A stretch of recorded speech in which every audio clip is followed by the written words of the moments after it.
y el medio ambiente, se abre la sesión. Saludar a nuestros invitados, senadores presentes, saludar al alcalde de la Municipalidad de Calama, señor alcalde Eliezer Chamorro, al jefe de la División de Medio Ambiente, señor Jerry Luza, al abogado señor Diego Bascuñán y los profesionales, acompañado también con un par de profesionales. Vamos a abordar este primer punto de la tabla. Quiero en eso destacar que el senador Velázquez nos solicitó el día miércoles pasado, atendida la circunstancia y la gravedad de lo acontecido con la impugnación de esta resolución de humedal urbano del río Loa, el poder recibir al señor alcalde y a su equipo. Y en ese sentido vamos a exponer, señalarle al alcalde y a su representante. Nosotros vamos a disponer de media hora para la presentación y poder hacer algunas preguntas. Ahí también nosotros estamos en una tramitación bastante extensa, tenemos varios invitados del segundo punto de la tabla, pero sin perjuicio de eso, su comparecencia no se agota acá, eventualmente otra sesión o nos señalaba alguna posibilidad de visitar el humedal. Todo eso lo vemos a posteriori, pero lo más importante hoy día es poder en esta primera media hora recibir su, su presentación y agradecerle ahí al senador Velázquez que insistió en esto. Saludar igualmente a la señora ministra y a su equipo y si hay algo más sobre la cuenta o en varios hay algo, demos la cuenta.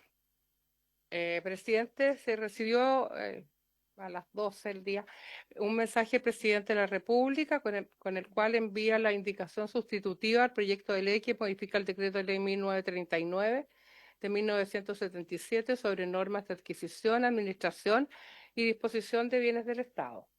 El boletín 15.346-12. Hay que hacer presente que el plazo interno para efectuar indicaciones ya venció el 30 de junio. De manera que si le parece a la comisión se podría ampliar este plazo hasta hasta las 13 horas de hoy o bien Es administración de los bienes del el Estado. proyecto que estamos viendo en paralelo con el Ministerio de Bienes Nacionales. Agradecer que el ministro cumplió los plazos. Ahí también han estado conversando, yo tengo entendido, los asesores. Si hay recibámoslo, revisémoslo. Si hay algún plazo que abrir para indicación o alguna adecuación, creo que no hay inconveniente, pero agradecer al ministro que, digamos, después de la discusión han cumplido lo acordado. Nosotros presentamos indicaciones en tiempo y forma ya. Es que no, sí. Mm. No sé si lo hicieron con el senador Chaguán o los dos. Ah, yo solo no. Ah, la va a suscribir. La va a suscribir.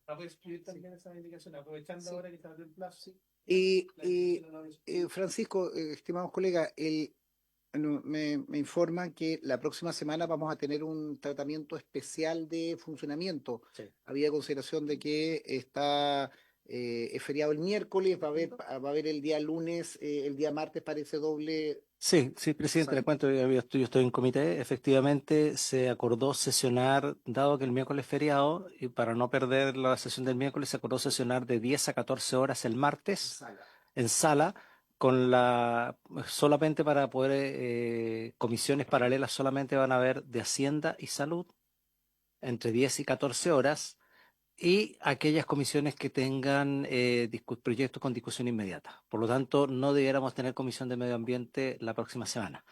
Y el lunes sí, pero el martes no. Y el lunes se sesiona en Santiago normalmente y el mismo martes en la tarde la sesión es normal de 16 a 20 horas. Eso es lo que hay. Gracias. Eso es un acuerdo De que se comités. adoptó en comité. Sin perjuicio de eso, lo que yo les voy a proponer, porque tenemos un compromiso de poder escuchar a todas las organizaciones de medio ambiente, de la LOSMA, del lunes hacer una sesión más extendida.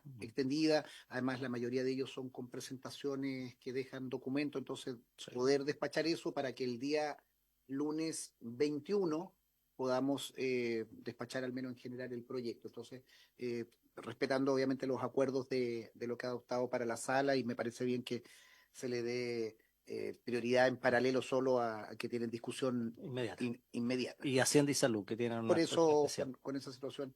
Presidente, yo perdone, también entiendo que va a haber una sesión extendida el día lunes. ¿Esa sesión extendida es hacia arriba o hacia abajo?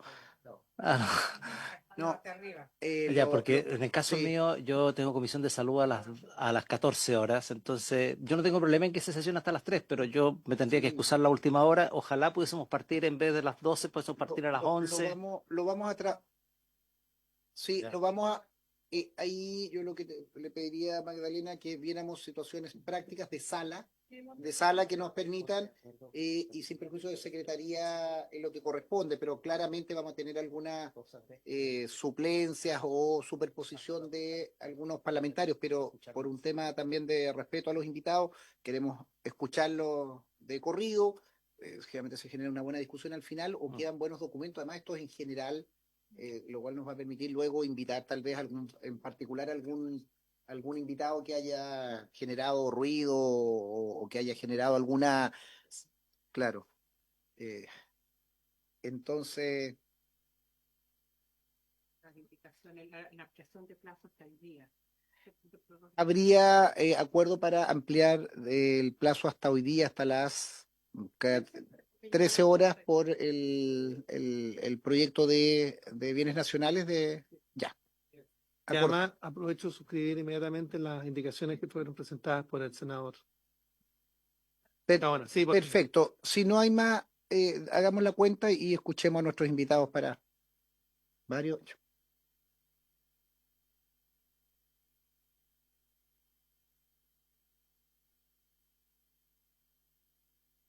Nos inquieta el estado de los reglamentos. Esta legislación, de esta legislación se desprenden varios reglamentos. O sea, entonces, de esos 12 reglamentos, el que más me preocupa y que pareciera, por la información que hemos recibido, es que tiene escasos avances el reglamento de que clasifica los ecosistemas, los estados de conservación de los ecosistemas y además los planes de manejo.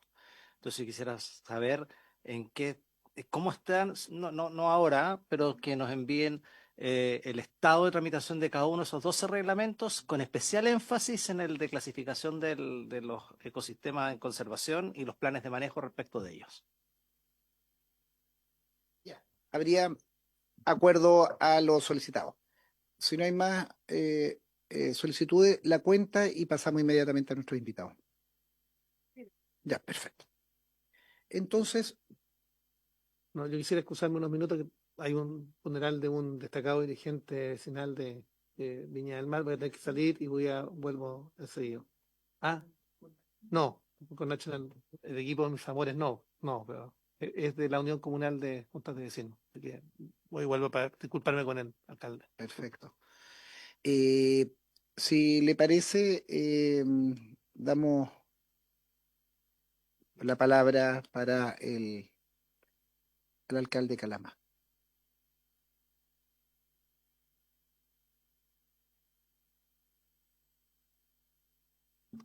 Buenas tardes, señor presidente. Saludar también a nuestros senadores, por supuesto a nuestra ministra también que nos acompaña y a su equipo técnico y así también a aquellos colegas del sector público intersectorial que puedan estar presentes dentro de esta misma sesión de comisión. Saludar a nuestro senador de nuestra región, a nuestro senador también de forma especial, don Esteban Velázquez Núñez. La exposición, señor presidente, viene en tres elementos fundamentales. El contexto técnico y el contexto jurídico, y posteriormente que les habla un proceso de cierre. Solamente señalar que la esencia de la exposición, para dar ya inicio a los equipos técnicos, es con respecto a una reclamación injusta de la empresa Sokimich. Creemos que le faltó respeto al territorio, creemos que ha vulnerado a la ciudadanía por un proceso que perfectamente se podría haber quizás hasta dialogado. Sin embargo, una vez más, dicha empresa, que recién la conocimos con una reclamación, más allá del per se del territorio, desde el punto de vista de la intervención que ellos tienen, porque hay jurisdicción de focalización de recursos o apalancamientos varios con respecto a ciertas comunas de la región. Sin embargo, el proceso de reclamación conllevó a que pudiéramos conocer una de las divisiones que tiene Soquimich, que en términos prácticos, a nivel general y a nivel global, no conocemos el aporte de la compañía en el territorio de forma específica. Me acompaña nuestro ingeniero ambientalista, Jerry Luza, y por supuesto nuestro abogado ambientalista, Diego Bascuñán, de la cual en adelante exponen estos antecedentes. Adelante, colega. Buenos días, presidente, estimados senadores presentes, estimada señora ministra, don senador de la región de Antofagasta. Mi nombre es Jerry Luza Pizarro. Yo soy ecólogo marino de profesión, nacido y criado en Calama, estudié en Antofagasta y ahora jefe de medio ambiente de la municipalidad. ¿Ya? Precisamente como se señala en la presentación, estamos muy contentos por que haya avanzado, ¿no es cierto?, este reconocimiento a la existencia del humedal Río Loa, ¿ya? Que eso es lo que principalmente es este documento, es una declaratoria de la existencia del río Loa, aunque todos sabemos que el río Loa desde la escuela, que es el río más largo de Chile, ¿ya? Y un río que está en el medio del desierto, desierto más árido del mundo, ¿ya? Y cuál es su importancia ya con los estudios, con el avance, ¿no es cierto?, que hemos hecho como sociedad, que este finalmente es un corredor biológico, tanto de especies, un flujo genético de especies que existe en el desierto de Atacama, y que por lo tanto también a nosotros como especie humana nos produce un bienestar. Y ese bienestar se traduce en servicios ecosistémicos que el ecosistema le brinda, ¿no es cierto?, al ser humano para que pueda desarrollar sus actividades. Y mucho se habla de la sostenibilidad y la sustentabilidad, ¿ya?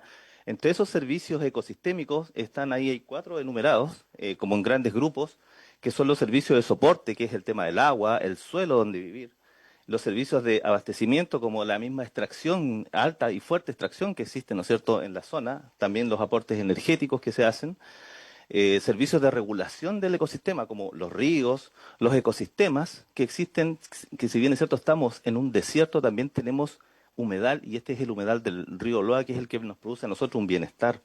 Y que también ahora frente al tema del cambio climático va a actuar como un importante sumidero de carbono para los objetivos que también busca el país, ¿no es cierto?, a través de los objetivos de París.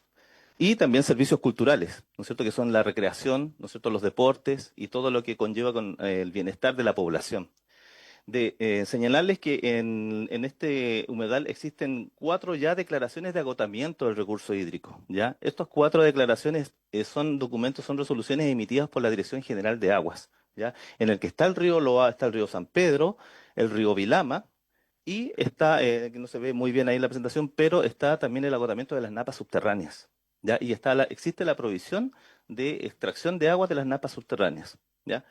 Herramientas que nos sirven bastante a nosotros desde el punto de vista también de nuestros pronunciamientos ambientales, en los cuales tenemos que indicar, ¿no es cierto?, que existen estas figuras que están agotadas, por ejemplo, el tema del recurso hídrico, que es un tema de fuerte interés, tanto para el bienestar de la población como en los intereses en los planes de acción de cambio climático, tanto a nivel comunal como a nivel regional, que fueron levantados en los planes de acciones comunales. En este escenario que ustedes pueden ver ahí a la derecha, en ese mapa pueden ver la cuenca del Loa, ¿ya? En la cuenca del Loa, al lado derecho, donde está Chiuchiu Lazano o Yahue, más arriba está el volcán Miño, que es por donde nace el río. Es un río superficial, avanza en una línea roja hacia abajo, llega a una manchita naranja que pueden ver ahí. Bueno, esa es el tranque Talabre y todo lo que es Faena Codelco. Y se coloca ahí el símbolo porque es una pieza clave en este tablero, ¿ya? A continuación, en un puntito azul, abajito de eso, está Calama, ¿ya? Esa es Calama, digamos, en esa proporción, ¿ya? Y al lado hay un puntito verde, que es el Santuario de la Naturaleza Ojopache, ¿ya? Ah, perdón. Talabre y La Minera, claro. Esta operación con la actual RCA, de acuerdo a lo que señala la idea. Acá está Calama, que tiene aproximadamente 5.000 hectáreas, versus casi 10,5, 10.500 hectáreas que tiene el relato inicial. Pero el terreno que compone todo este ecosistema que señala mi colega, justamente los ojos de la naturaleza, que son las 518 hectáreas de las cuales está fundando dicha empresa. Y acá Sí. está el gráfico de influencia que pienso aquí. Gracias. Tenemos Sí. Tenemos a disposición La presentación. así que la seguimos acá. Gracias, Correcto. alcalde. Continúe. Entonces, como se indica, bueno, y abajo de esas tres figuras que se acaban de mostrar, bueno, se ve una línea verde, ya que es llamado Loa Medio, ya. Bueno, el río Loa y la cuenca del Loa está dividida en tres, ya. Loa Superior, Loa Medio y Loa de desembocadura, el que está más cercano, ya. La parte que se está, digamos, declarando, la que se declaró con el decreto del río Loa, la resolución 2956, es Loa Medio, ya.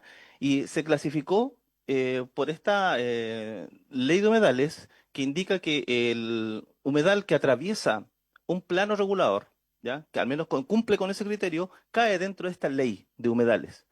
Pero si estamos hablando de corredores ecológicos y de clasificación ecológica de ecosistemas, el ecosistema nace en el Loa Superior, ¿no es cierto?, en Noyagüe, en Volcán Miño, y termina en la desembocadura.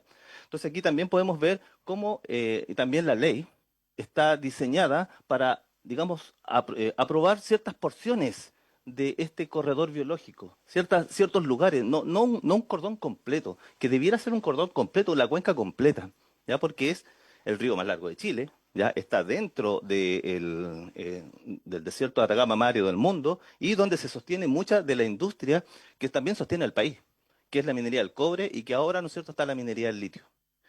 Como pueden ver, al término del santuario perdón, del humedal comienza con Chiu Chiu, con la unión del río Loa, que es la que baja, ¿no es cierto? Y después se le une el río Salado, a la altura de Chiu Chiu. Y ahí comienza la cuenca media, ¿ya? Y después tú avanzas y llega hasta el final, hasta la unión del río San Salvador, que es un río que va paralelo al río Loa, detrás de Chuqui, por donde está Chuqui un poquito más abajo.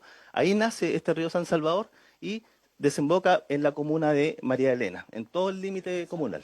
El río San Salvador.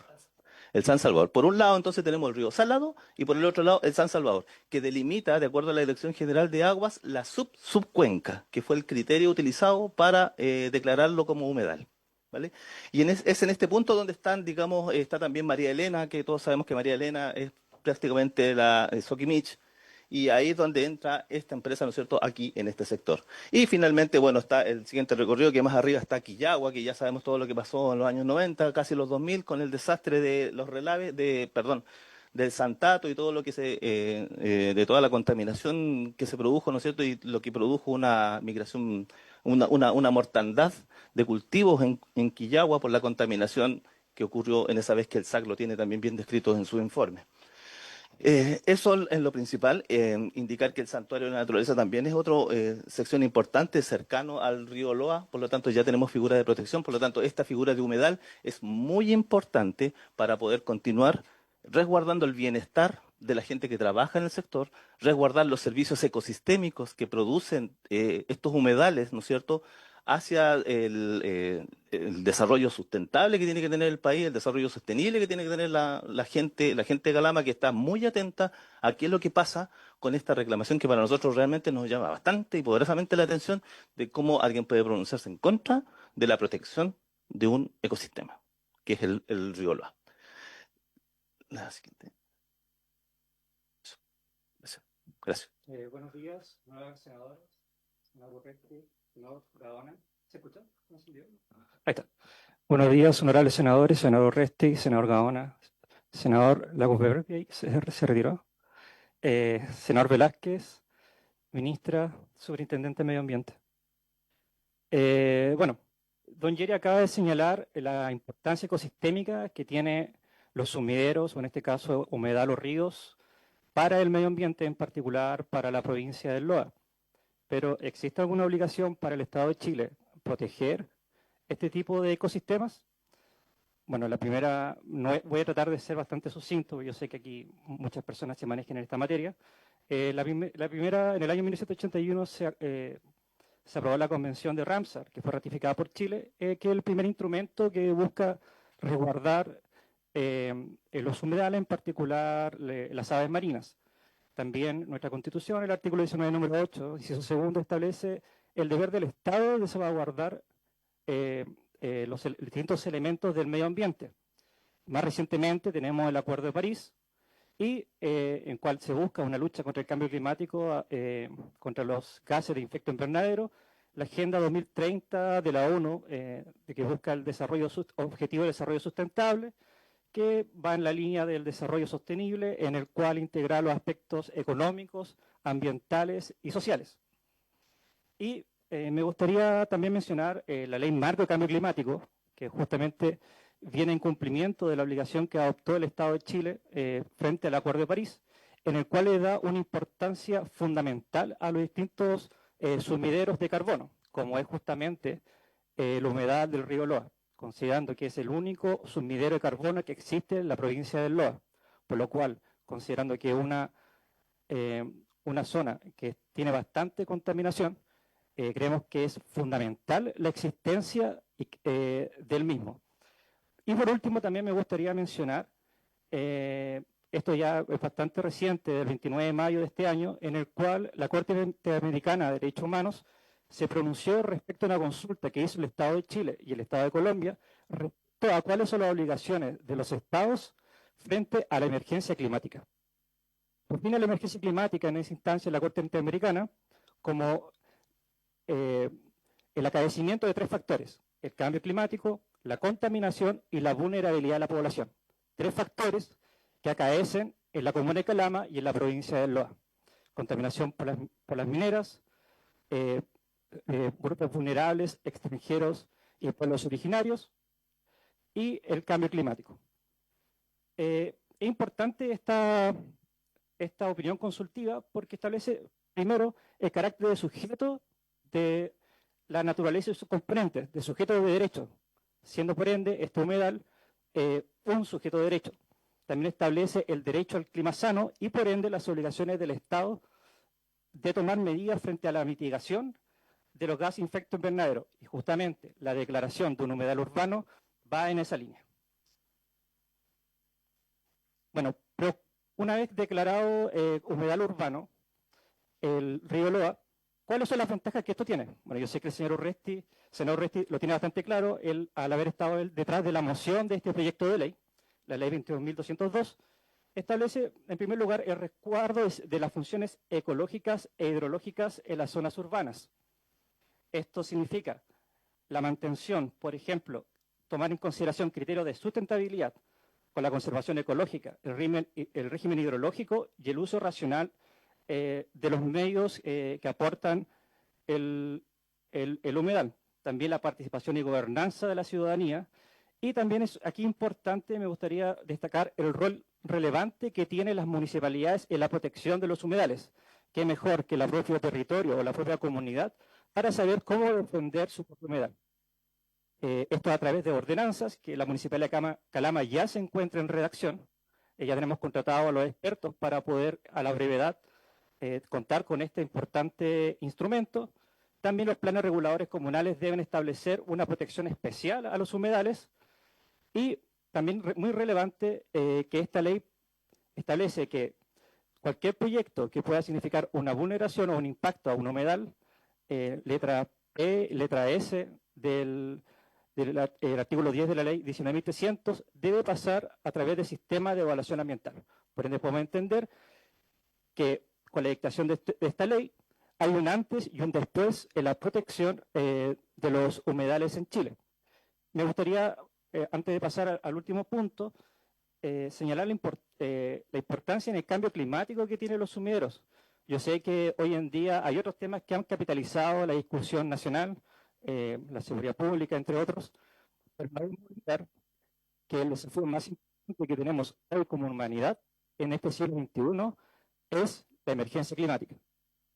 Por ende, mantener este estado de declaración del humedal de Calama es sumamente fundamental. Ya para cerrar mi intervención, el martes y miércoles de la semana antes pasada, Soquimich y también la sucesión Fondo Esperanza interpusieron unos recursos de reclamación frente al primer tribunal ambiental, en el cual solicitan, en el caso Soquimich, dejar sin efecto la resolución, ordenando el archivo de antecedentes en base a 3 argumentos. Primero, la caducidad del ejercicio de la facultad del Ministerio del Medio Ambiente por haber tomado un tiempo de 4 años en la dictación desde la solicitud de la municipalidad.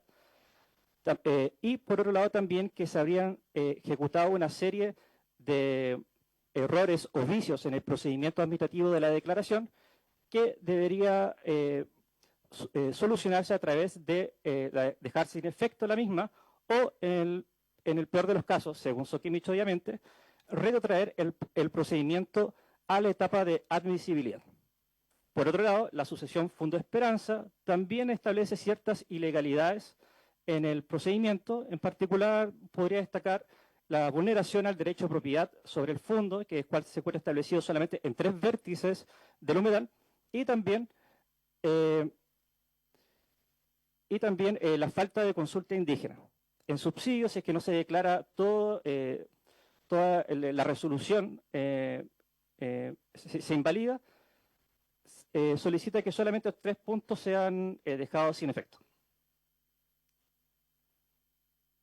Bien, ¿y qué pasa si en este instante se perdiera la declaración, como es lo que se está buscando con estas reclamaciones? Consecuentemente tendríamos una catástrofe del tipo ambiental y social, porque ya se está creada, digamos, en este rato está informada la población recibió de muy buena manera esta declaratoria, y va a afectar varios puntos, ya que solamente voy a leer los enunciados, pero hay de estas 5 son todas, ¿cuál más es importante para la sociedad y para el desarrollo del país? Como por ejemplo el tema del abastecimiento del agua, que es el principal recurso de agua potable para Calama, para la provincia y para la región del río Loa. Tendríamos pérdidas irreparables de la biodiversidad, como es el caso, por ejemplo, de la ranita del Loa, que ya la semana pasada, en un monitoreo realizado en la zona de la vertiente, ya nuevamente encontramos deseca la poza. Entonces, estamos nuevamente haciendo los esfuerzos para poder ver si es que encontramos nuevamente ranita del Loa, porque ya se volvió a secar la poza a la vertiente. Otra vez, tal como ocurrió el año 2013-2014, cuando se hizo todo este movimiento desde Calama al museo, aquí a Santiago, ¿no es cierto? Bueno, me parece que estamos en la misma situación con esta desecación, porque ya no encontramos ni siquiera ADN ambiental en esa zona, y eso solamente es porque hay un humedal que no tiene un criterio digamos, de protección, y que es un humedal que está presente en la comuna, no está conectado directamente con el plano regulador, pero es un humedal.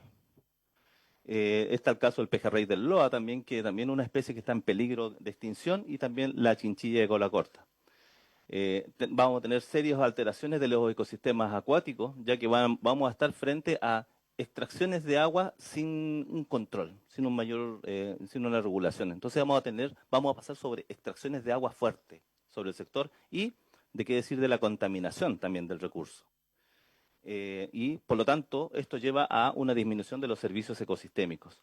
Vamos a estar súper vulnerables a lo que es el cambio climático. Por lo tanto, todo lo que estamos haciendo en este rato en planes de acciones regionales y planes de acciones comunales para enfrentar la crisis climática, al no tener una medida de protección sobre el río Loa como humedal en primera instancia, de que vale todo este trabajo que está impugnando todo Chile, ¿no es cierto?, que queremos enfrentar de buena manera el cambio climático. Y, por supuesto, la afectación de los servicios culturales, que es una gran pérdida del patrimonio local, el patrimonio cultural y natural que tiene nuestra comuna. Eso, señor alcalde. Gracias. La urgencia que tenemos nosotros como ciudad implica de que tengamos que mostrar nuevamente la geografía inclusive económica territorial que representa la región de Antofagasta, sobre todo la provincia de Loa, a Chile. Los mejores comentarios de los expertos internacionales y economistas a nivel nacional de distintas índoles políticas señalan de que no solamente la renta, la producción, o el consumo, la inversión, más los equilibrios de las balanzas explican el progreso de un país. Y señala el desafío de que si tenemos que invertir más en seguridad y más en medio ambiente, podemos alcanzar el progreso. Quizás sea un concepto que usted lo ha escuchado muchísimas veces en varias reuniones y comisiones, sin embargo para nosotros tiene también una especial atención.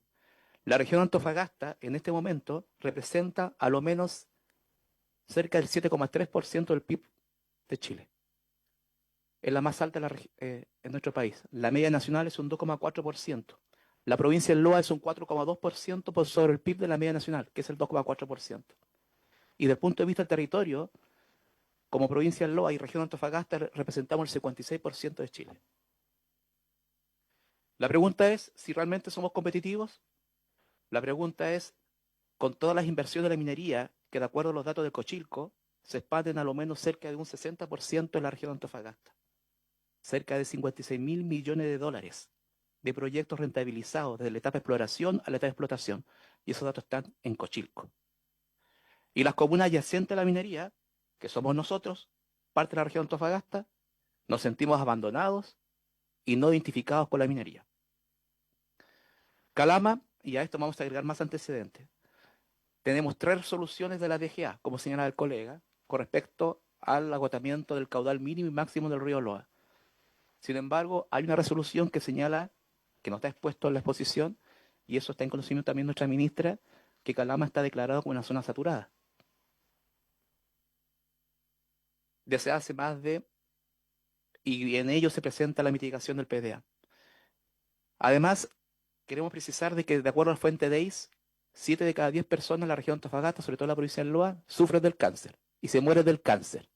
Y ese dato está expuesto allí en la realidad. De acuerdo a los estudios de Clean Energy Frontier y de Climate Home News, señala claramente que las tasas del cáncer y el autismo en Chile, en la región de Antofagasta, son las más altas. De acuerdo al estudio de un paper y dossier señalado por el geólogo ambientalista, investigador de la Católica del Norte, señala lo siguiente: hay contaminación, es un problema creciente que afecta a la salud de las personas y se deriva en enfermedades respiratorias y cardiovasculares en la región de Antofagasta. Es más, el dióxido de nitrógeno que está en la atmósfera, como él señala, se detecta y es completamente identificable con las mediciones más básicas de tecnología que se utiliza para este tipo de medición. El municipio decretó alerta sanitaria y es por eso que el municipio, a través de la ciudadanía, generó una demanda ambiental en contra del Estado por el abandono que hay hacia la provincia en Loa. Nosotros creemos, señor presidente y estimados senadores, de que Calama, y usted lo sabe muy bien, sobre todo los senadores que son de la región y aquellos que estuvieron en la región, que Calama está en la UCI, que hemos sido el costo del progreso de Chile. Nos sentimos orgullosos de la minería, pero de esta forma, como procedió SQM, no es la mejor manera. Creo que le ha faltado el respeto a la ciudadanía, le faltó el respeto a las autoridades elegidas popularmente, y creo que también pasó a llevar los procedimientos y las actuaciones que de tanto esfuerzo, que más allá de la crítica que hemos tenido con nuestra ministra de Medio Ambiente, creo que acá hubo un apoyo importante poder declarar por fin el sector de Río Loa como una zona de protección. Queremos oficiar, y si así por intermedio suyo, la posibilidad que dicha comisión de senadores pueda oficiar al Consejo de Defensa del Estado para que tome resolución con respecto a esto, tome actuaciones importantes en relación al apoyo al Ministerio de Medio Ambiente y, por supuesto, al municipio y a los líderes ambientalistas y a la ciudadanía completa, en virtud al agravio de Soquimich con respecto a la provincia de Loa. Muchas gracias, señor presidente. Muchas gracias, alcalde, y a tu equipo por la exposición. Creo que es clara, elocuente. Ofrezco la palabra sobre la exposición. Senador Gaona. Presidente, bueno, primero que todo agradecer la exposición que ha hecho el señor alcalde de Calama y especialmente agradecer la presencia de nuestro querido senador por la provincia, por la región de Antofagasta, pero fundamentalmente por la provincia de Loa, don Esteban Velázquez, exalcalde de Calama también. Así que conoce muy bien la zona. Y efectivamente el río Loa es el río más largo de Chile, cerca de 400 kilómetros, si no me equivoco, que nace en el volcán Miño, cerca de 5.700 metros de altura, atraviesa toda la zona de los salares, de Ascotán, Carcote, y hay una serie de ecosistemas allí. Hay unas partes donde el río no existe o desaparece como subterráneamente, pero hay otras partes donde efectivamente aflora y generan unos ecosistemas bien especiales y dignos de ser protegidos. Por eso yo creo que las figuras y lo que se está desarrollando a través de la ley del SBAP puede ser una herramienta importante para cubrir y poner protección a todos estos ecosistemas. Yo tengo un par de inquietudes, eh, fundamentalmente con la declaratoria de humedal urbano, entendiendo que es urbano, y ahí voy yo a la necesaria conversación que hay que tener para perfeccionar la ley de humedales. Si la declaratoria esta incluye zonas rurales. Y segundo, porque evidentemente, a no ser de que la ley haya explicitado algunas zonas de buffer o protección, pero si excede el ámbito urbano. Segundo, si excede el límite comunal, también.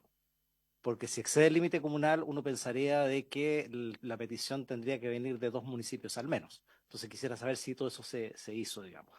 En segundo término, presidente, el artículo 60, el inciso cuarto de la Constitución Política, prohíbe a los parlamentarios, y en eso quisiera preguntarle a la secretaria si eso es así, tiene alguna fórmula de poder, como no bypasearlo, pero sí poder cumplir con el objetivo de lo que nos solicitan, porque nos prohíbe intervenir en procesos judiciales.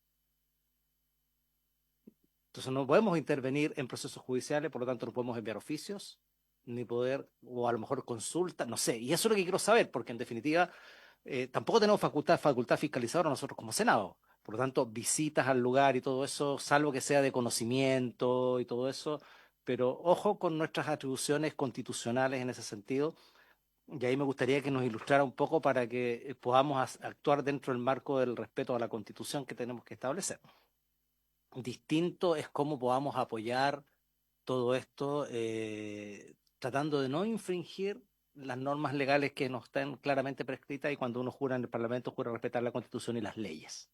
Eso quisiera que me aclarara la Secretaría, presidente, para ver cómo actuamos aquí. Sobre todo porque esto ya está en sede judicial. Entonces, como está en sede judicial, ella forma parte de lo que tiene que resolver la judicatura, y precisamente el artículo 60, inciso cuarto de la Constitución, establece claramente que una de las razones para ser incorporado este articulado es para evitar respetar la independencia de los poderes, a propósito de la intervención que podamos tener nosotros en procesos judiciales. Segundo, las reclamaciones están establecidas en la ley. Las declaratorias, la misma ley establece que pueden haber reclamaciones, tanto cuando no se declara un humedal, quienes solicitan la declaratoria de humedal pueden hacer reclamaciones. Y cuando se declara un humedal, aquellos que no están de acuerdo también pueden hacer reclamaciones, y por eso están en sede judicial. Y entonces tenemos que tener mucho cuidado, y ahí me gustaría que la Secretaría nos podría ilustrar cómo podemos actuar entonces aquí. Porque estamos como medio... Entonces, para no incurrir en problemas de inconstitucionalidad o de acción nuestra que sea inconstitucional. Eso, presidente, más allá de compartir absolutamente la declaratoria, ojalá de todas estas zonas, no todo el río Loa tiene una riqueza ecosistémica relevante, pero hay vastos lugares, por ejemplo, el Ojo Opache. Opache significa ojo, manantial, no es que sea un ojo, digamos, es un manantial donde surge el río San Salvador, que son surgencias de agua y que precisamente generan todo un nuevo ecosistema. Yo no sé si todavía la gente se puede bañar allí, porque ya en mis tiempos uno se podía bañar en esos lugares, podía ir allá, parece que ahora ya no se puede. Y también entiendo de que el plan de manejo, esto fue decretado el 2024, el Santuario de la Naturaleza, el plan de manejo debieran estar desarrollándose. No sé si eso quedó bajo la tuición del Ministerio de Medio Ambiente y qué tanto interviene la municipalidad allí, porque al final es la municipalidad el verdadero protagonista acá y el que tiene que empujar todo esto, digamos. Entonces, dicho todo esto, que a mí efectivamente hay otros lugares del río Loa, como el tranque Sloman, el tranque Santa Fe, la entrada a Quillagua, la misma desembocadura, ahí en la zona cercana a Chipana, que efectivamente son ecosistemas muy valiosos y que hay que buscar fórmulas para proteger de todas maneras. Entonces, la pregunta es a la Secretaría, ¿cómo podemos? Porque en el fondo esto está en sede judicial. Sí. Eso, presidente. Resolvamos la situación formal desde el punto de vista constitucional, si la secretaria nos puede ayudar. Presidente, el texto constitucional es bien claro. Está en sede judicial y el Poder Legislativo, ningún otro poder puede intervenir en caso alguno. Así que en esa parte está muy limitada la actuación de la comisión. Ahora, oficiar a quién podría ser. Quizás al Consejo de Defensa del Estado para preguntar si se va a hacer parte, porque con oficiar al Ministerio del Medio Ambiente tampoco se saca nada, porque también tiene la misma limitación. Entonces, salvo que citen al ministerio, le piden, pero yo creo que estando el tribunal, no es que yo crea, es así, estando en los tribunales ambientales, nada. muy acotada la. Tampoco podríamos hacer una visita. Sí, visita, sí. Sí, Conocimiento de la zona. Sin que se sienta una presión Sí, del Poder Judicial, sí. en caso de cuestiones ambientales, tomar conocimiento. Ya. Estimados, para cumplir los plazos y agradecer. Yo le agradezco la exposición, solo un par de precisiones. La ley es clara y precisa, que es el humedal que se encuentre total o parcialmente dentro del límite urbano y eso es lo que habilita. Lo ha dicho muy bien el asesor ambiental, esto es un cordón ambiental, en definitiva los peces no distinguen dónde está el límite urbano o no, en definitiva se desplazan por ese ecosistema y por lo mismo se buscar un canal, un corredor biológico y eso es lo que, recordemos que el humedal urbano lo declara el Ministerio de Medio Ambiente con un conjunto de normas y más allá que si a uno lo encuentra valioso o no valioso, permítanme decirlo, siendo de la ciudad de Valdivia, lo que son para nosotros los humedales, la magnitud, la profundidad, la diversidad, la cantidad de agua que hay en eso es completamente distinto. Me tocó conocer el humedal de la desembocadura del río Yuta, y claramente es completamente distinto a lo que pueden ser los humedales de la región de los ríos, en que no es por magnitud, pero para eso está y para eso la ley estableció que es el Ministerio de Medio Ambiente quien evalúa no solo el polígono, que es desde el punto de vista de la extensión, sino de las condiciones medioambientales y precisamente el humedal entendido. Nosotros nos fuimos a la definición de Ramsar, que en el artículo 1, para no tener interpretación de lo que es un humedal para unos, para otros, es la definición que está en un tratado suscrito por Chile. Entonces, ahí no hay discusión. Yo le doy inmediatamente la palabra, ministra.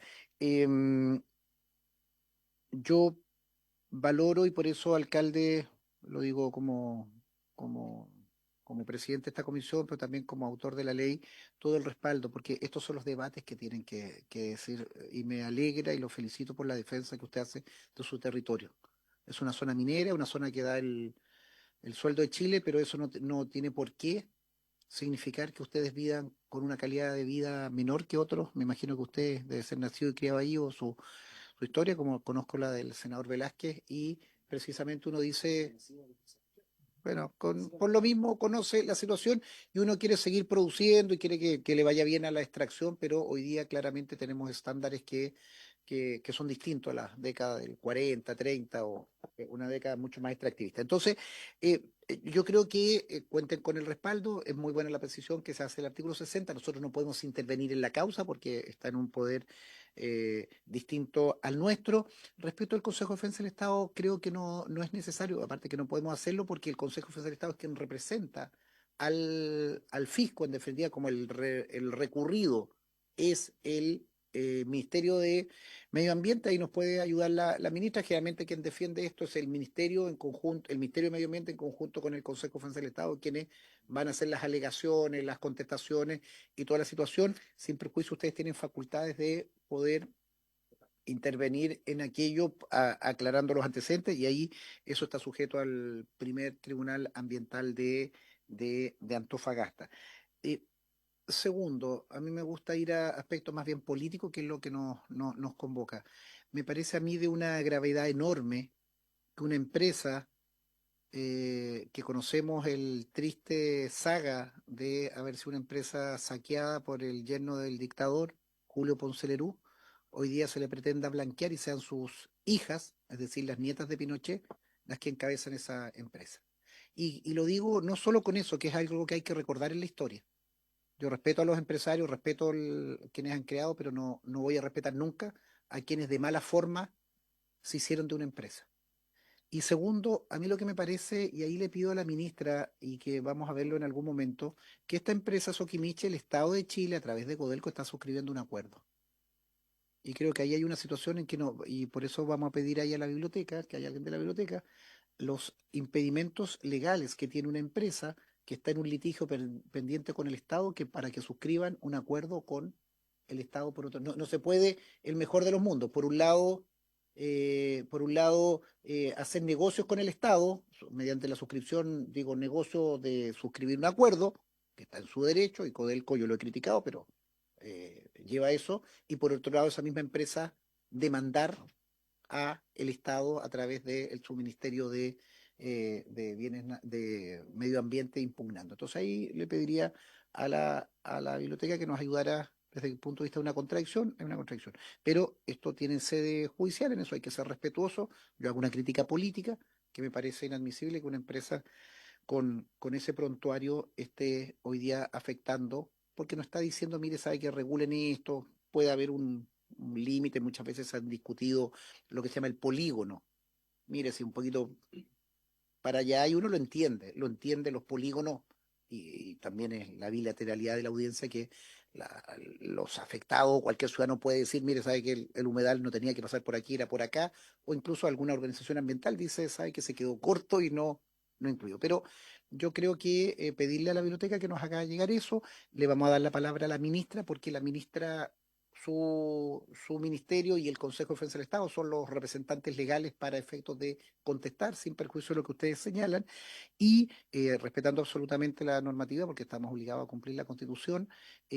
No creo que no hay inconveniente de poder programar una visita que la comisión pueda señalar porque al menos esto lo hemos hecho con los distintos eh, eh, eh, digamos, los avances en materia medioambiental, porque claramente creemos que el LOA, al menos yo me alegré enormemente al verlo, al leerlo, al saber lo que estaba ocurriendo, porque es un avance más aún ahí en el desierto, más aún con la escasez de humedales o este tipo de zonas de estos ecosistemas.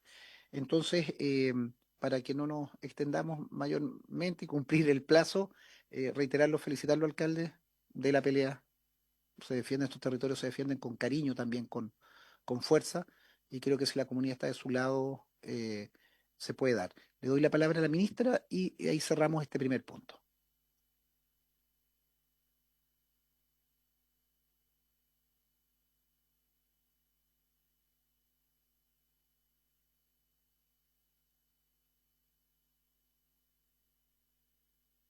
El 60 sanciona, Lo último, ministra, la precisión. Eh, dos cosas.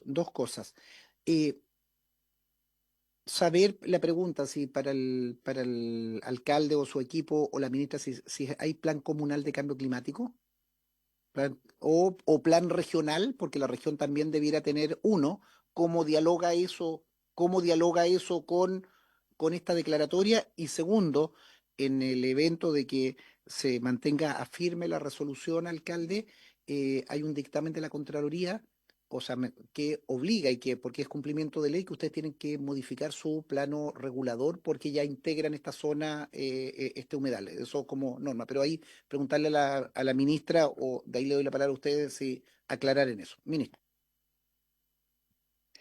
Muchas gracias, presidente, por su intermedio. Saludo a los señores senadores, al alcalde y a su equipo. Estaba recordando, yo he estado varias veces en Calama. Efectivamente, estuvimos el año pasado con la buena noticia de la declaración del Santuario de la Naturaleza Ojos de Opache y su importancia. Y en ese momento se me mencionó un verso que estaba tratando de reconstruir, lo encontré. Calama, una pincelada verde en el lienzo ocre del desierto. Y efectivamente eso es lo que es Calama y lo es gracias al río Loa. Y eso ya demuestra la importancia que tiene este río y bueno, obviamente de la importancia que tiene el agua en un desierto y en el desierto más árido del mundo y por lo tanto la importancia de parte del Ministerio de Medio Ambiente de avanzar en la protección de estos ecosistemas en general, pero aquí en particular también. Y yo me comprometí a que el plan, que la declaración del humedal urbano estuviese listo. Nos demoramos un poquito más, pero ha sido declarado y me alegro mucho de que la comunidad lo haya tomado con una buena noticia. Ahora, con respecto a la reclamación, quería clarificar de que es el Consejo de Defensa del Estado que hace la defensa ante el Tribunal Ambiental, Para eso le solicita información al Ministerio de Medio Ambiente. Nosotros elaboramos entonces el informe de defensa. Eso tiene un plazo acotado y ya se está trabajando. Y por lo tanto ahí van a estar todos los antecedentes desde el Ministerio de Medio Ambiente para que a través de eso información el Consejo de Defensa del Estado pueda defender la declaración. Entonces eso con respecto a la etapa procesal en la cual estamos. Un poco más ampliamente sobre la importancia de los humedales, yo lo mencioné ayer en la sesión. En mi opinión, la ley de humedales urbanos ha sido un éxito, le ha cambiado la percepción y la narrativa en el país sobre estos importantes ecosistemas. Y tengo acá delante mía el anexo de nuestros compromisos climáticos de nuestra NDC que fueron aprobados hace poco, próximamente se van a publicar. Hay compromisos de humedales acá. En nuestra Estrategia Nacional de Biodiversidad, que está en sus últimos días de consulta pública, hay compromisos de humedales.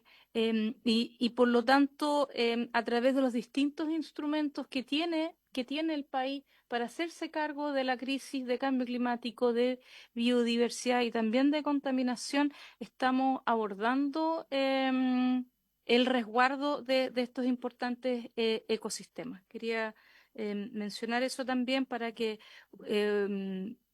poder mostrar de que desde el punto de vista del Ministerio de Medio Ambiente miramos esto en su conjunto y estamos usando todos los instrumentos a nuestra disposición. Y evidentemente el Servicio de Biodiversidad y Áreas Protegidas, a través en particular de su artículo 41, también permite resguardar todos los humedales inventariados en el Inventario Nacional de Humedales. Gracias, presidente. Muchas gracias. Y no, le damos la palabra solo al alcalde para cerrar y agradecerle al alcalde su presencia. Señor presidente, agradecer la posibilidad que tenemos de ser escuchados. ¿Qué le puedo decir? Si todos sabemos que hay empresas que hacen lo que quieren en el territorio. Entonces, yo entiendo la facultad, no soy abogado, soy ingeniero en proyectos, pero lo único que le puedo comentar es que todos sabemos lo que está pasando en ciertas ciudades del norte. El Estado fue notificado de una demanda y esa demanda fue admisible el mes pasado en contra del abandono que hay en la provincia de Loja, sobre todo en la ciudad de Calama. Entonces a mí me preocupa del sentir más humano, no político, humano de lo que está sucediendo en la provincia de Loja. Nadie está tomando en cuenta, me refiero a las empresas referidas, la crisis que hay en la provincia. Yo creo que va a llegar un momento, y ahora hablo como presidente del alcalde del norte de Chile, la Munochi, yo creo que en algún momento vamos a reclamar nuestro PIB. Porque no puede ser de que los colegas que administran dichas empresas, ¿no es cierto?, que no viven en la zona, que trabajan hasta el jueves, luego llegan el día lunes a primera hora por el turno, tomen decisiones, ¿no es cierto?, y luego vienen a Santiago y ustedes lo conocen ya la realidad. Quizás soy más diplomático de la dureza que usted planteó en términos más políticos. Pero a nosotros nos preocupa lo que está pasando con la provincia. Así como pasó el 2023, que hubo un proceso complejo ciudadano, donde la ciudad se cerró, donde no hubo ningún tipo de distancia y pensamientos políticos. Al contrario, todos nos unimos, los suyos y los nuestros. Entonces, yo creo que la situación es compleja y sería importante que la comisión que usted está liderando, señor presidente, pueda estar en Calama una vez más, porque sé que han hecho esfuerzos. Entiendo que la ministra también ha ido varias veces a nuestra ciudad y le agradezco el esfuerzo que está haciendo. Sin embargo, ¿qué podemos hacer si dichas empresas prácticamente tienen la hegemonía del territorio y ciertos requisitos legales que plantean para poder avanzar? Yo estoy seguro que esta reclamación en términos jurídicos, en términos de plazo, no es de corto, no es informe inmediata, creo que dura a lo menos 12 meses, un año, etcétera. O un poco menos, no lo sé, pero no se resuelve a 3 a 6 meses. Entonces, nos preocupa la situación porque alguien se tiene que hacer cargo de la afectación del territorio del ecosistema y de la salud de las personas. Alguien tiene que pagar eso. Alguien tiene que pagar los reembolsos del cáncer. Tan sencillo como eso. Si ni siquiera tenemos buses habilitados del gobierno, ¿no es cierto?, de turno para que la gente sea atendida en Antofagasta. Entonces, yo agradezco el ser escuchado, señor presidente, y nos gustaría que fuese, como bien lo planteó ahora, ir a Calama, porque eso entendí, ir a Calama, ir a hacer una visita del trabajo, ¿no es cierto?, del respaldo que necesita la ciudadanía, sobre todo del Poder Legislativo, más allá que no tengamos injerencia con respecto al otro poder del Estado.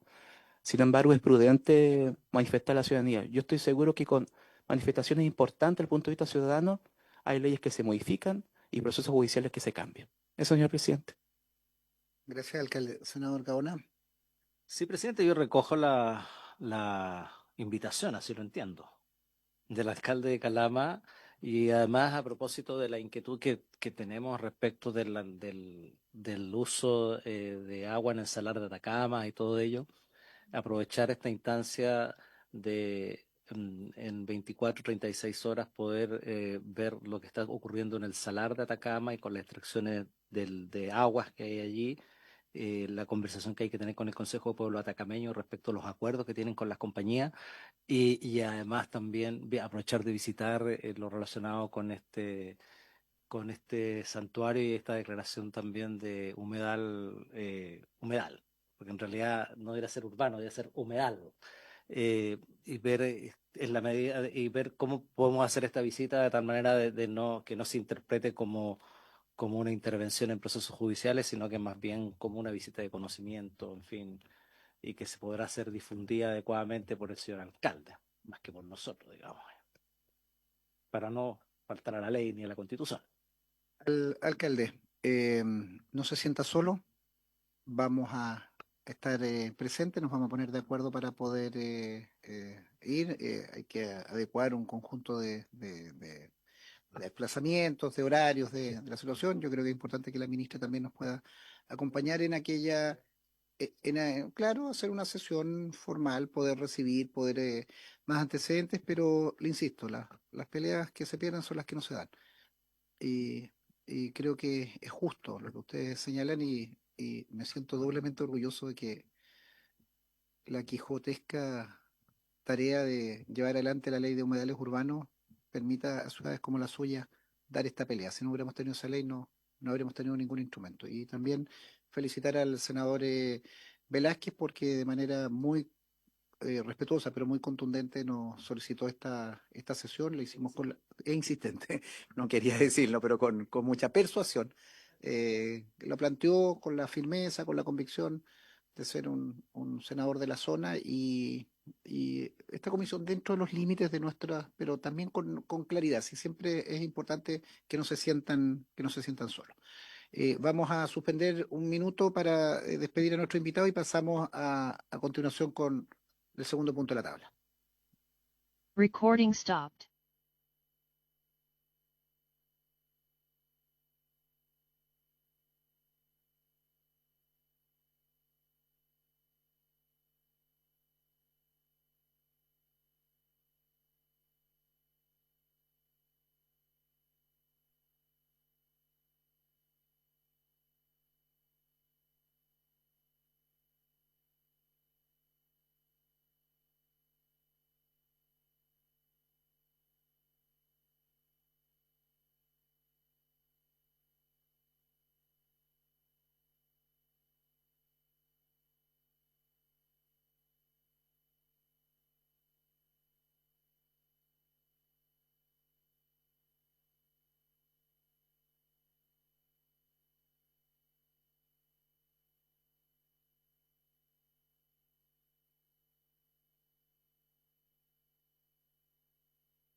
segundo punto para los invitados que Recording in tenemos. progress.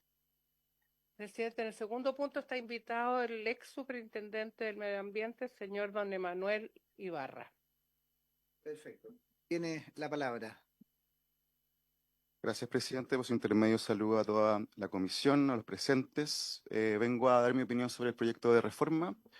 En primer lugar, creo que es un proyecto que moderniza la superintendencia, que recoge toda la práctica de estos años sobre la misma y trae muchas novedades importantes, las vías alternativas, el procedimiento simplificado, poner plazos en los procedimientos son muchas ganancias. Entonces es un proyecto que en sustancia es bueno y yo revisé las comisiones que ustedes han tenido, entonces voy a traer los puntos más discutidos nomás, ¿ya? Vamos a hablar de eso y mi opinión al respecto. Vamos al tiro al primer punto. Las medidas urgentes y transitorias, la potestad cautelar. Ustedes saben, las medidas urgentes y transitorias estaban hoy reservadas solo a casos de RCA, impacto no previsto, y al legislador en su tiempo se le quedó fuera todos los otros instrumentos. Y este proyecto avanza y los abarca a todos. Pero, sin embargo, hay una nueva norma que es la discutida, que es la letra H, que le da la potestad a la superintendencia para dictar medidas en casos donde no tiene competencia, cuando hay un riesgo que crea cualquier actividad industrial. Y esta norma tiene origen en una sentencia que tiene un problema, y eso les quiero explicar yo cuál sería el problema que yo veo acá. Ocurrió en su momento que ENAP, Quintero, tenía un estanque, y este estanque no tiene RCA ni ningún otro instrumento, entonces no llegó la superintendencia. Sin embargo, llegó la Directemar, y la Directemar llegó, adoptó medidas y sancionó. Entonces, cuando uno ve esta norma y esa sentencia, parte de un supuesto equivocado, y es que cuando no hay RCA es como que no hay tierra de nadie. Sin embargo, la SMA siempre puede llegar por otro instrumento. Sin embargo, es cierto lo que dijo la superintendenta ya ayer, perdón, que hay casos donde no hay instrumento y la superintendencia no llega. Pero sí hay otros organismos que llegan. Por ejemplo, acá la Directemar, o como ocurre mucho, la autoridad sanitaria. Entonces, lo que yo quería explicarles es que con esta norma, si es que es vigente, va a pasar lo de ENAP y va a llegar la Directemar y va a llegar la SMA. Entonces el punto es que el titular, ¿a quién le hace caso? ¿A las medidas de la Directemar o a las medidas de la SMA? O va a pasar mucho, por ejemplo, en Concepción, Santiago, en Valparaíso, donde hay mucha industria, mucha fábrica, ahí llega siempre la Seremi de Salud, hace sumario y ordena medida. Con esta medida va a llegar la Seremi de Salud y la SMA. Entonces, ¿a quién le hace caso el sujeto? Puede haber una coordinación entre los servicios, pero es necesario tener dos organismos que hagan lo mismo. Creo que por temas de recursos no sería así. Y creo que es una norma que le va a traer mucha carga a las oficinas regionales, porque son un jefe más 3 o 4 personas. Y esas oficinas regionales van a tener que estar atentas a todas sus RCA, a todas sus denuncias y ahora a cualquier riesgo ambiental que genere cualquier actividad industrial. Entonces, creo que eso puede ser problemático. Yo hice una propuesta porque creo que lo que nos preocupa a todos es que no queden situaciones de riesgo que no se puedan ser abordadas. Entonces digo, esta norma puede ser correcta, pero que diga que opere en todos aquellos casos donde no haya otro organismo competente. Entonces así cubrimos todo. Sigo adelante con la denuncia. La denuncia tiene avances muy positivos. Solo quería hacer una recomendación porque se crea la denuncia anónima. Eso es súper relevante porque hemos sido testigos de que sí hay denunciantes que son amedrentados por infractores. De esto nos ha tocado ver casos de la superintendencia. Sin embargo, piensen ustedes que aquí la norma dice que la denuncia anónima será solo a solicitud expresa, o sea, basta con pedirlo. Yo creo que hay que agregar un requisito que es que sea fundada. ¿Por qué para que sea fundada? Para que no se maluse el anonimato. Y aquí tenemos empresas que puede ser competidora y una empresa le puede lanzar mucha denuncia anónima para competirle a la empresa. O también tenemos el denunciante temerario. El denunciante temerario es una figura que se reconoce en doctrina y es el denunciante que denuncia por denunciar. Y por otros fines que pueden ser económicos, no públicos, no ambientales, entonces, o políticos. Entonces, es bueno que se ponga solicitud fundada. Yo creo que esa es una recomendación y creo que es una buena medida. La siguiente es la autodenuncia. Cuando uno se va a acusar infractor a la superintendencia, solamente quería recomendar que el plazo de 30 días para presentarla es muy breve, porque es un escrito que uno lleva a la superintendencia, tiene que llevar incluso medidas tomadas. Y fíjense usted que una típica medida que uno saca son monitoreos, que lo hace las ETFA, las que estuvieron ayer en la sesión. Un monitoreo de esos demora 2 o 3 semanas. Y el plazo para presentar la autodenuncia es 30 días. Creo que habría que ampliarlo para que sea un plazo más acorde a la realidad. La autodenuncia. El plazo para presentarlo creo que es muy corto. Los programas de cumplimiento para ir avanzando, ¿no es cierto? Aquí me quiero detener un poco más, porque se crean dos prohibiciones nuevas quienes no pueden presentar programa de cumplimiento y uno de los casos son las elusiones. Y aquí yo estoy de acuerdo con lo que dijo el profesor Hunter y el ex superintendente Cristian Franz ayer. Me parece que igual puede ser excesivo impedir los programas de cumplimiento en elusión. ¿Por qué les explico esto? Porque uno entiende que las elusiones, por lo general, cuando se le viene a la mente, son grandes proyectos sin permiso ambiental.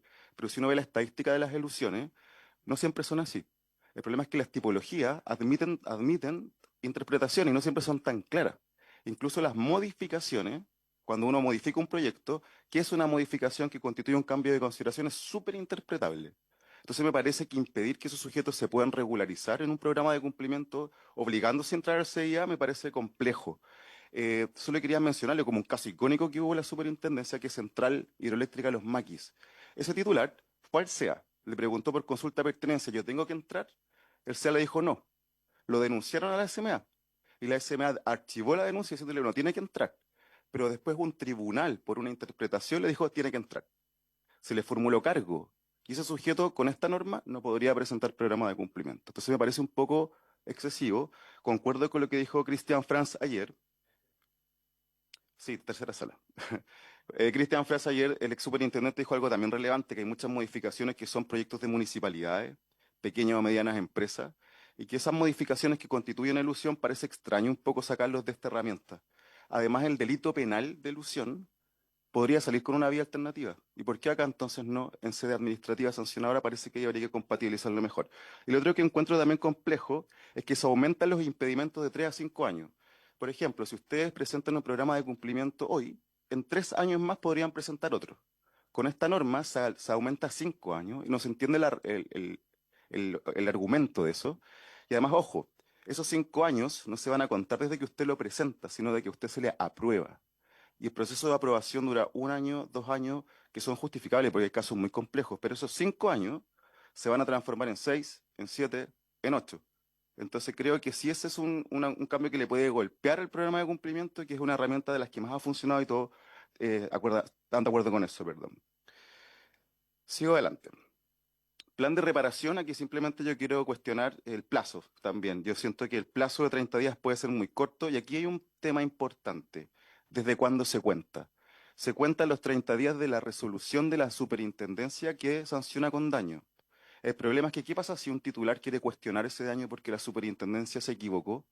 ¿O qué pasa si un denunciante dice este daño está mal identificado, es mucho más de lo que identificó la superintendencia? Uno va a tribunales. El punto es que aquí el sujeto iría a tribunales y además tendría que estar tramitándose paralelamente un plan de reparación que puede ser incoherente. Entonces, mi sugerencia es que está bien, hay un plazo, pero que el plazo se cuente desde que la resolución se encuentre firme.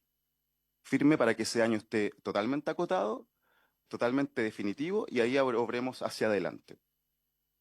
Fraccionamiento, ya voy terminando. Fraccionamiento, ustedes han recibido bastante como opiniones sobre esto. Se le quita la sabienda, ¿no es cierto? Ayer hubo incluso debate sobre eso y muchos dicen que está bien porque si uno separa el delito penal de la infracción administrativa. Yo creo que puede haber un problema con esto y les quiero mencionar el argumento. Cuando el fraccionamiento, ustedes bien saben, es cuando uno divide un proyecto en partes pequeñas para evitar entrar al CIA o entrar mal, entrar por una vía en vez de una vía, entonces quedarme fuera. Entonces el fraccionamiento siempre lleva consigo una ilusión. Pero el fraccionamiento es más grave. El fraccionamiento es uno intenta engañar a la autoridad con esta división para no entrar al CIA o para entrar por vía. Entonces el engaño es parte del fraccionamiento. Y es raro que se saque. Yo entiendo el punto del Ejecutivo y de la Superintendencia que es difícil probarlo, a la sabienda. Pero sin embargo la Corte Suprema ya tiene una línea de fallos, no solo de la Superintendencia obviamente, sino en general, que los elementos subjetivos de las superintendencias se pueden probar a través de presunciones. Por ejemplo, el sujeto calificado. Una empresa gigante que tiene millones de evaluaciones ambientales no puede decir que no conoce el sistema. Y ahí uno podría presumir que conoce. La sabienda no es mala intención, simplemente. Puede ser también conocimiento de algo que yo sabía que tenía que hacer y no lo hice. Y ese conocimiento se puede presumir. Quería hablarles de ruido, pero por el tiempo no creo que alcance. Simplemente quería hacer un punto final sobre el que a mí me preocupa. No sé si ha cambiado, me corrigen si esto cambió, pero el informe financiero. Este proyecto trae 18 funcionarios y funcionarias en 3 años. Y creo que es un proyecto que va a traer, obviamente, mayor gestión y mayor responsabilidad porque hay muchos plazos que tiene que cumplir el servicio. Y les quería mostrar esta lámina. La mostré también en el primer trámite constitucional. En 2001 se hizo una auditoría a la superintendencia por Price, que se hizo un estudio de carga. Y en ese tiempo, en el 2021, imagínense que se requerían 545 personas. Hoy la superintendencia tiene, según su última cuenta pública, 301. Entonces, si le sumamos los 18, son 318, queda 50% con menos personas de la que debería tener.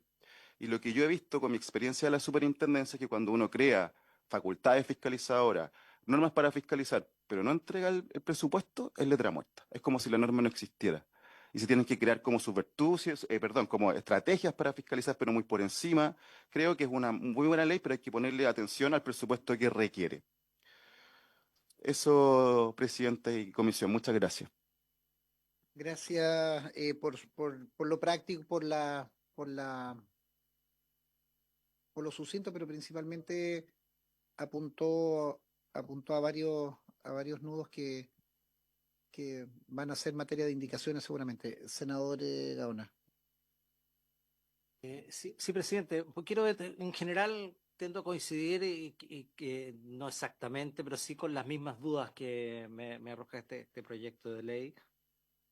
El tema de la potestad cautelar, el tema del tipo de denuncia, los planes de cumplimiento, en fin, todo ello. Pero yo quisiera centrarme en el tema presupuestario y quisiera preguntarle a la superintendenta. Claramente con estos datos pareciera que esto al final no se va a poder ejercer. Pero existe bueno, ayer nos enteramos, porque, o sea, en realidad debe estar hace mucho tiempo, 10 años parece, ¿o no? Que está esto de las entidades certificadoras y fiscalizadoras, esto es como los revisores externos. En alguna medida me da la impresión de que estos revisores externos, por denominarlo de alguna manera, podría ayudar a resolver este problema de personal, digamos.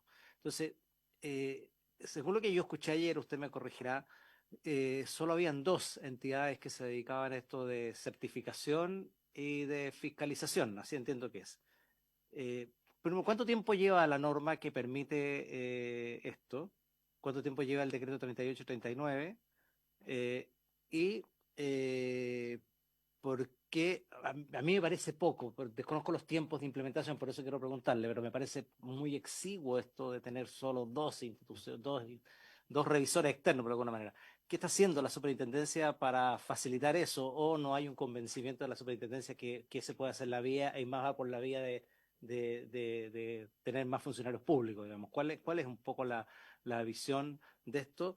Porque me da la impresión de que esto de las certificaciones y revisiones externas me parece mucho más eficiente, por lo mismo que ayer decía, que hay temas tan específicos y tan puntuales que se dan en determinados lugares del país que probablemente no sea oportuno tener un especialista en hidrógeno verde para fiscalizar materia de hidrógeno verde, sino tenerlo externamente y así en otros montón de materias más.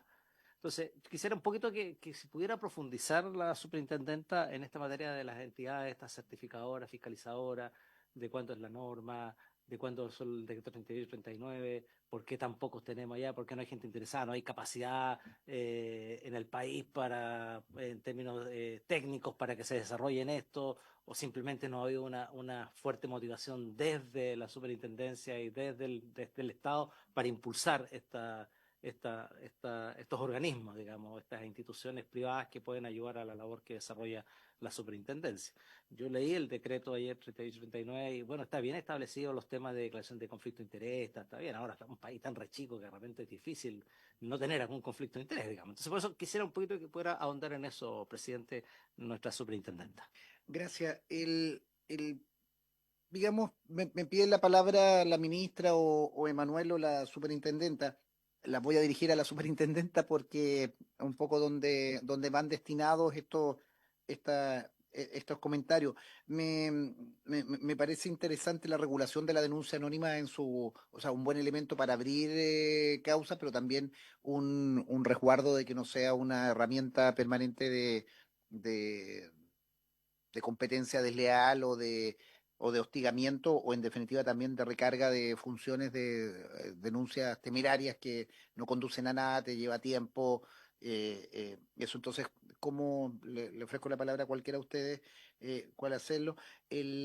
el programa el plan de reparación. Me parece interesante poder ver de qué manera, eh, eh, cómo lo visualizan ustedes. Y respecto al personal, entendiendo que nosotros tenemos un total de 6, 16, 18, 36 funcionarios. Yo siempre digo, los números siempre son relativos en función de qué, en función de cuál función y de manera como tú trabajas coordinado. Mire, nos enteramos ayer, la ANIT, Agencia Nacional de Investigación y Desarrollo, tiene más de 500 funcionarios. 500. Y no son capaces ni siquiera de cobrar los deudas que tiene la gente que hace doctorado y que nos devuelve las becas.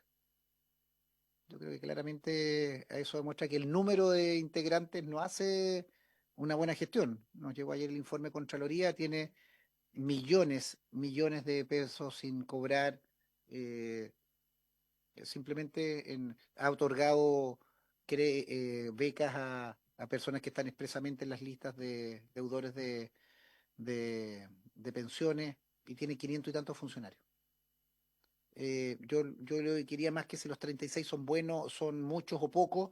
Yo creo que aquí queremos parecernos. A mí me gustaría que la Superintendencia de Medio Ambiente se parezca a otra superintendencia, a la Superintendencia de Electricidad y Combustible. En algún momento nos mostraron y sería bueno como compararnos con otras superintendencias para efectos más que con otros servicios o cuantos más. Yo siempre creo que ahí es bueno la pega que hacemos, pero también lo que nosotros conseguimos con eso y lo que también desde el punto de vista de el reporte para el Estado, más allá del cumplimiento de normas, la fiscalización, cuánto también hay una retribución en términos de multas y otras situaciones, no siendo eso un parámetro tampoco, porque no puede ser claro, el estudio de carga como elemento y también comparándolo con otras superintendencias.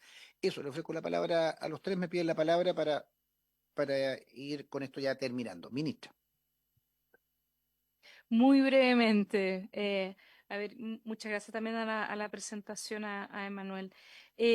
Muy brevemente, con respecto al tema del informe financiero y de la cantidad de funcionarios que se le suman, son 18 en 3 años, no son 36, porque es poquito. Pero recordemos que un aspecto bien fundamental de este proyecto de ley es que hoy en día, como la mitad de las denuncias son por ruidos, y hay una propuesta importante para que esa parte que es bien abultada, que las denuncias por ruido, que está más bien asociado a esparcimiento, puedan transferirse a los juzgados de policía local.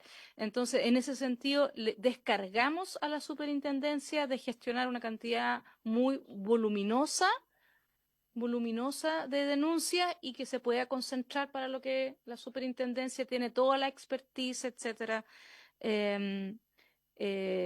Así que quería como poner ese tema sobre la balanza. Con respecto a algo que se habló efectivamente largamente ayer sobre las entidades técnicas de certificación ambiental, que existen 2 solamente, las fiscalizadoras donde existen más. Algo que no alcanzamos a mencionar ayer, y es que ya estuvo aprobado a fines del año pasado una reforma a esos reglamentos, ¿ya? Entonces ya hay un cambio, no está todavía en Contraloría ese cambio en el reglamento, pero por ahí algo se aborda, pero le puedo dejar a la superintendente que explique más de fondo. Y por último, tengo entendido que la propuesta nuestra de las denuncias no son denuncias anónimas, sino que reservadas. Para aclarar ese punto, pero yo creo que la superintendenta, presidente, se lo tiene a bien, puede complementar y ahondar en algunos de los temas que se han abordado. Partir, Mariclot, con lo de anónima señala Emanuel, pero es reservada, pero también en cualquiera de las dos situaciones lo importante es que esa no sea temeraria, no sea, digamos, jactanciosa o... Bueno, saludo, presidente, senador. Bueno, se agradece cuando, ¿no es cierto?, las presentaciones son concretas, ¿no? Y considerando que Manuel Ibarra trabajó varios años en la superintendencia, así que la conoce bastante también en su aplicación, ¿no? Práctica. Algunos comentarios, digamos, y preguntas que se han señalado. Voy a ir un poco quizás en orden distinto, ¿no? Respecto al plan de reparación, presidente, efectivamente el proyecto de ley hace varias innovaciones, ¿no? Hay que tener presente que el plan de reparación actualmente, hoy día, ¿no? Como está regulado, yo lo dije en el primer trámite constitucional, ha sido un fracaso. La regulación actual es un fracaso respecto al instrumento plan de reparación. Es decir, hoy día, ¿no es cierto?, si se llega a sancionar un proyecto con daño ambiental, desde una perspectiva del instrumento plan de reparación, hoy día el titular prefiere impugnar y discutir el daño ambiental en tribunales, y sabemos ahí el derrotero que puede tener. Entonces, este proyecto hace una propuesta y una decisión que es bastante medular, que es propender y generar un incentivo mucho más directo para que esa reparación sea en sede administrativa, ¿no? Entendiendo las dificultades que hoy día hay en materia de configuración y a nivel de tribunales ambientales, de cómo se está reparando, si es que se está reparando post sentencia que confirma el daño por parte de los tribunales ambientales. Ahí tenemos un problema real de la institución general de daño ambiental. La propuesta entonces acá lo que busca es justamente hacer esos incentivos de la manera más correcta posible, y se establece algo importante, que es la obligatoriedad de presentar el plan de reparación.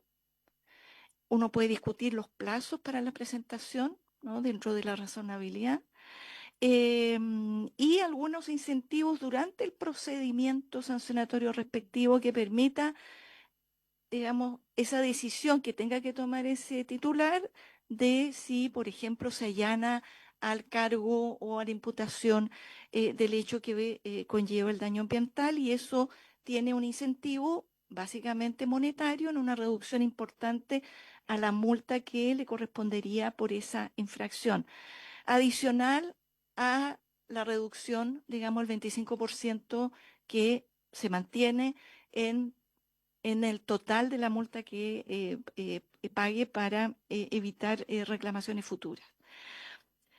Por lo tanto, y se agregan otros elementos que buscan, en un escenario conjunto, fortalecer entonces la presentación y buscar la reparación administrativa del daño ambiental. Y creo que esa es una característica medular de este proyecto, ¿no? Ahora, respecto a entidades, yo diría, senador, que el tema es un tema mayor, ¿no? El tema de los terceros.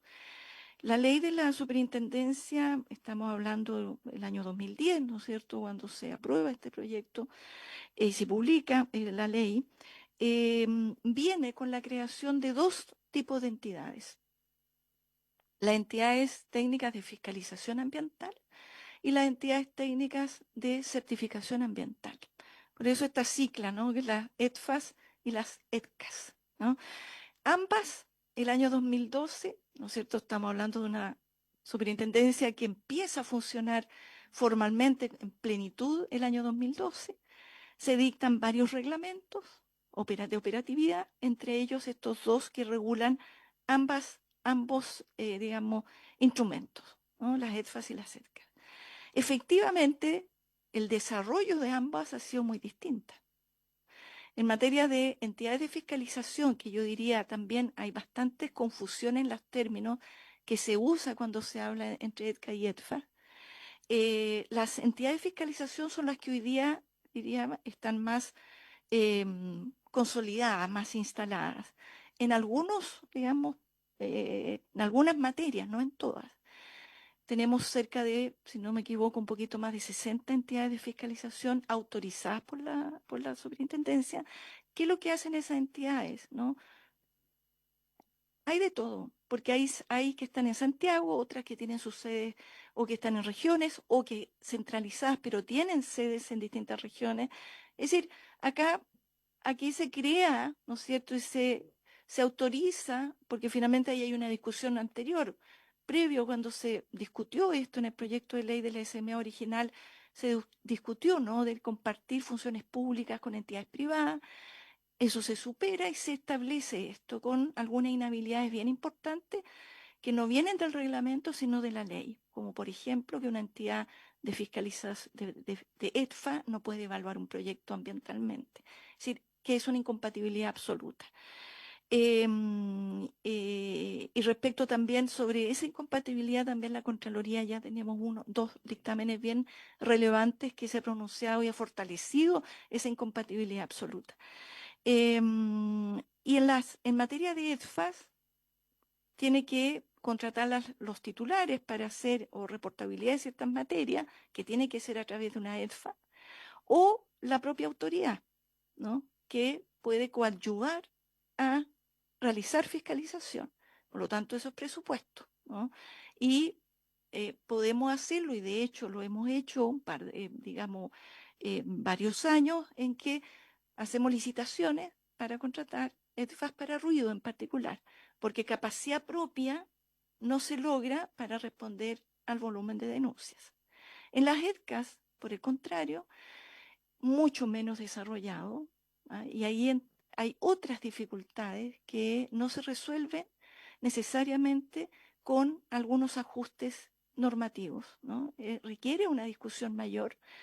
Hoy día la superintendencia efectivamente tiene 2 EDCAS, ¿no? 2 entidades autorizadas, básicamente porque normas ambientales, la norma de fundiciones, que es una norma de emisión, y el plan de descontaminación de Andacollo establecieron en sus normas que ciertas, digamos, metodologías tenían que estar, o digamos, procesos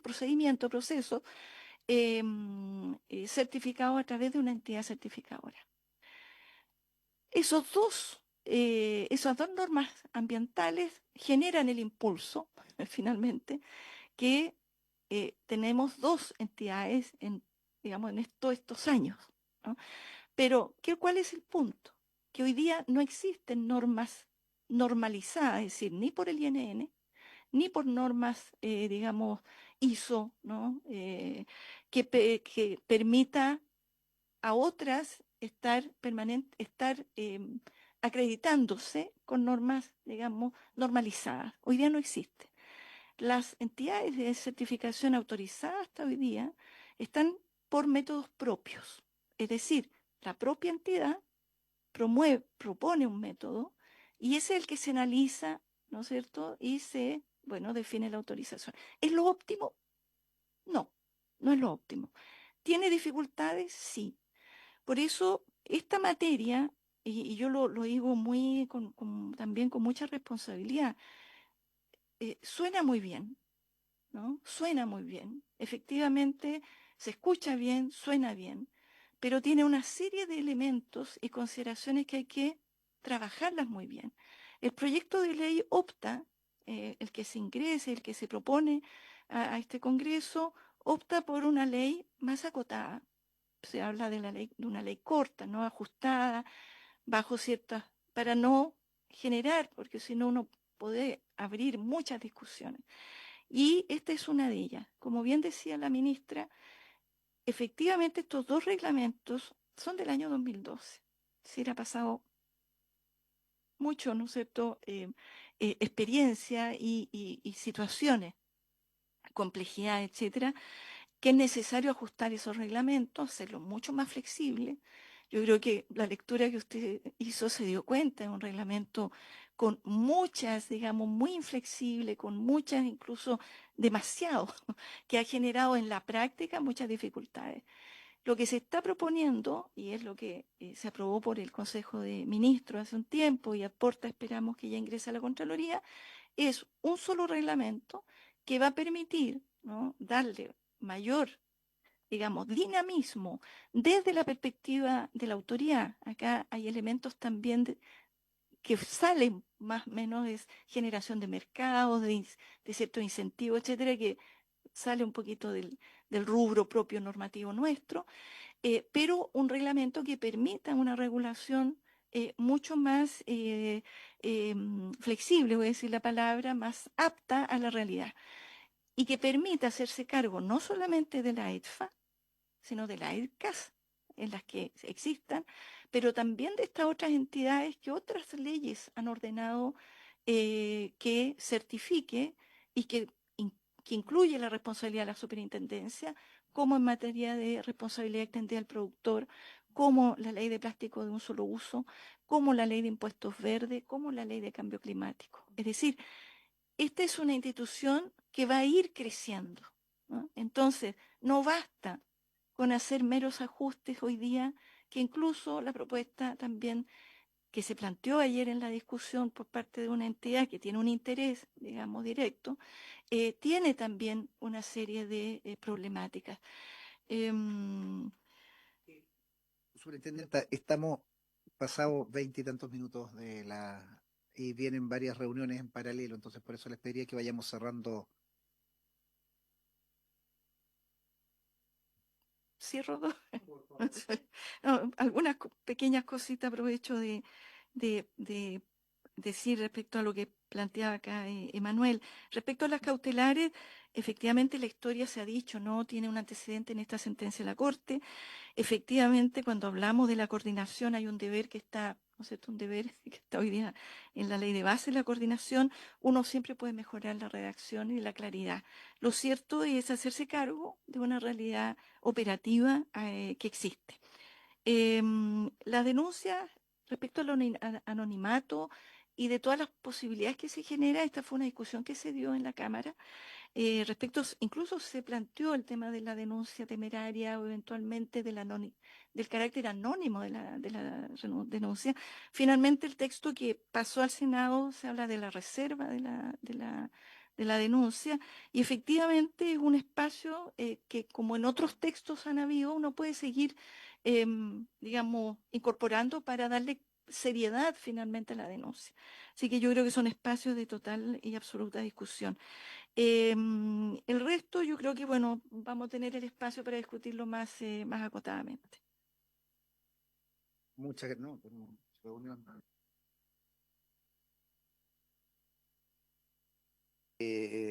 Quiero agradecer principalmente a Manuel la exposición que nos haga llegar, lo tenemos acá